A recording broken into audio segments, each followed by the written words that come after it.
Welcome to Illuminati Silver. We tell you the truth about silver. Today is Sunday, the 17th of October, 2021. And we saw on Friday gold and silver's strong rise, which really started Thursday and continued into early Friday morning, curtailed by positive and better than expected retail sales figures. Why? Because it increases the prospects of Fed tapering of its bond buying program at the beginning of November. Now, before we take a look, just a reminder that this video is essentially a repeat of our weekly update which we published yesterday. So if you've already listened to that one, there's no need to listen further. If not, then enjoy. Let's see what happened last week and what we believe will happen in the forthcoming week.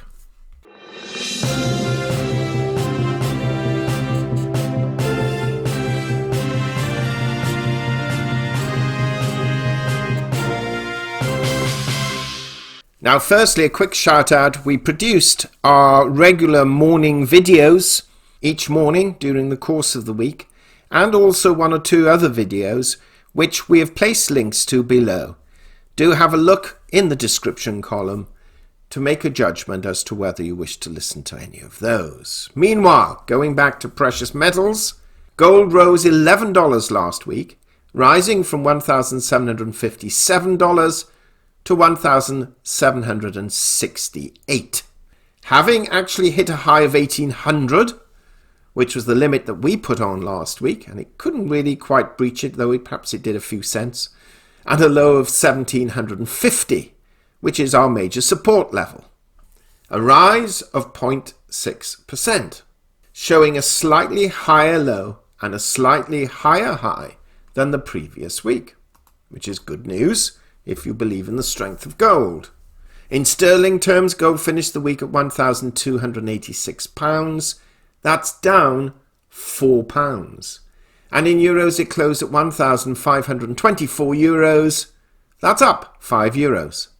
Silver rose 65 cents, rising from $22.67 to $23.32, having hit a high of $23.61 and a low of $22.36, a rise of 2.9%, and like gold, putting in higher highs and higher lows. In sterling terms, silver closed at £16.98, that's up 32 pence on the week, and in euros it closed at 20.12 euros, that's up just over half a euro. The gold to silver ratio fell from 77.5 to 1 to 75.8 to 1. Bitcoin has risen another $6,851, following the previous week's rise of $6,980, and now stands at $61,573. And that is the price of Bitcoin as at half an hour ago after we've published this video. Looking at equity markets, they've been recovering. You've got the Dow Jones closing on Friday at 35,294, up 382 points on the day and up 548 points on the week. We have the S&P 500 closing at 4,471, up 33 points on the day and up 80 points on the week. We have the Nasdaq Composite closing at 14,897, that's up 73 points on the day and up 318 points on the week. Very positive news because the economic figures generally are slowly improving, and although that brings the prospect of bond tapering closer, the markets are feeling buoyant. And also, of course, you have President Biden's infrastructure plan, which, with one or two alterations, look as if Manchin will give in, providing they remove the green element from the plan, thereby helping his coal industry and his constituency. We may find that that infrastructure bill could pass sooner than many think. And that will certainly, pumping another $1 trillion to $2 trillion back into the economy, will certainly buoy markets further. Looking at oils though, they're all up. Brent crude closed at $84.86, up $2.47, And WTI crude closed at $82.28, up $2.93 on the week. We are again seeing talk of $100 a barrel oil. Why? Because of the gas energy crisis, people are shifting back to oil and coal. The dollar index stands at 93.93. That's down 0.13 on the week and just below that crucial 94 level, which is where it was really up until broadly Thursday. Now, we concluded last week's video with the following forecast. Quote, "We have to consider that inflation is a genuine cause for concern and currently is running much higher than central bank targets in the United States, Europe and the United Kingdom, with gas prices pushing them even higher in the short term. The issue is, of course, whether traders in the next week or two consider this, or perhaps focus more as we approach the FOMC meeting. We therefore expect to see gold trading between $1,725 and $1,800, with $1,675 and $1,825 as outliers." Well, we can see gold did trade well within that bracket. We'll cover that in a second, and we also predicted we can see silver trading between $21.75 and $23.50, with $21 to $24 as outliers. Gold traded within the range, and silver broadly traded within our normal range, but did for a day rise marginally above it, but well within our outlier range. We can see gold fluctuated really between, ironically, the major support and the psychological resistance level, between $1,800 and $1,750, some $50. And silver fluctuated between $23.61 and $22.36, a difference of $1.25, slightly higher than recent disparities. Now, each morning we've produced our daily updates expressing the reasons for the various price movements and news which could affect prices that day and that week. So do tune into these, please. We try to get them out before 11 a.m. GMT+1. We don't always succeed, but usually we do. And we've placed links to these below. Now, this past week's economic data has broadly proven positive, as it did the previous week. Positive for the US economy and arguably the global economy. Initial and continuing jobless claims were lower. The producer price index was lower than the previous week, or previous month, I should say, and lower than expectations. And import prices, though higher in September than August, were also lower than expectations. Significantly, retail sales for September came in at a positive 0.7%. Against expectations of minus 0.2%. Positive for the economy, certainly, but increasing the likelihood of bond buying tapering in November. On the negative side, though, the consumer price index was higher in September than August by 0.1%, though core CPI was lower than expectations.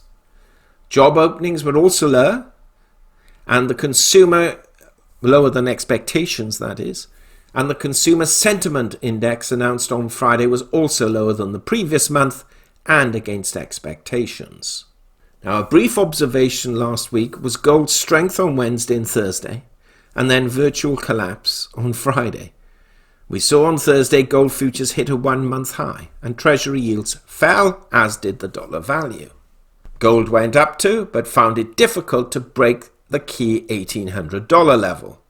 Key psychologically, that is. But as we've now stated for quite a few months, there is significant support at 1750. And although gold has breached that in recent weeks, it quite rapidly recovered and rose above it. This 1750 level is further supported at 1725, and it's at 1680 we see most substantial support for gold. On the upside, should we see gold breach 1800, then a rise to 1835 is indeed quite feasible. Silver followed gold's path more or less, but did not fall back quite as much on Friday, though it did dip down. Now that is positive. However, will it catch up on Monday? We have to wait and see. Now, we've seen some explanations for this, why it did not fall quite so much, though quite frankly we don't necessarily agree with it. The explanation was relating to copper prices rising, thereby reducing the disparity in price between copper and silver, both of which are used in electrical conduction.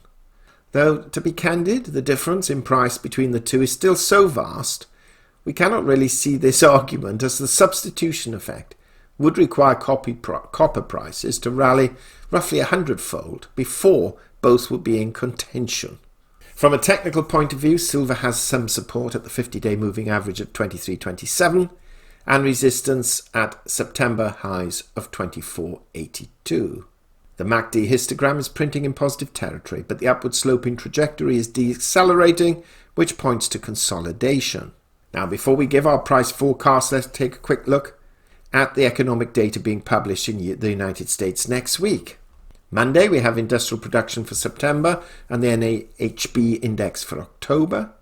On Tuesday, building permits and housing starts for September. On Wednesday, we have the Beige Book. Thursday, weekly jobless claims, Philadelphia Fed Manufacturing Index for October, existing home sales for September, and leading economic indicators for September.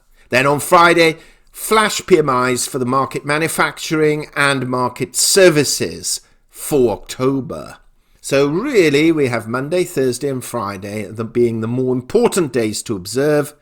Having said that, we find it difficult to see much here to affect market prices that considerably. So where do we see gold and silver moving next week? Well, save any disasters on the political front or the geopolitical front, we expect to see gold trading between $1,740 and $1,820, with $1,700 and $1,850 as outliers. Silver between $22.50 and $24, with $22 to $24.50 as outliers. What do you think? Do share your thoughts. Meanwhile, thank you so much for listening. If you haven't already done so, please subscribe to our channel, not forgetting to press the bell sign so you're notified of our videos as and when they are published. As always, we wish you a safe, enjoyable weekend and prosperous week ahead. Illuminati silver owners come from a background of banking, international wealth management and economics. Having now retired from these worlds, we are not qualified to give investment advice. Therefore, this and other productions must not be deemed to be giving such advice and merely represent the personal views of its owners.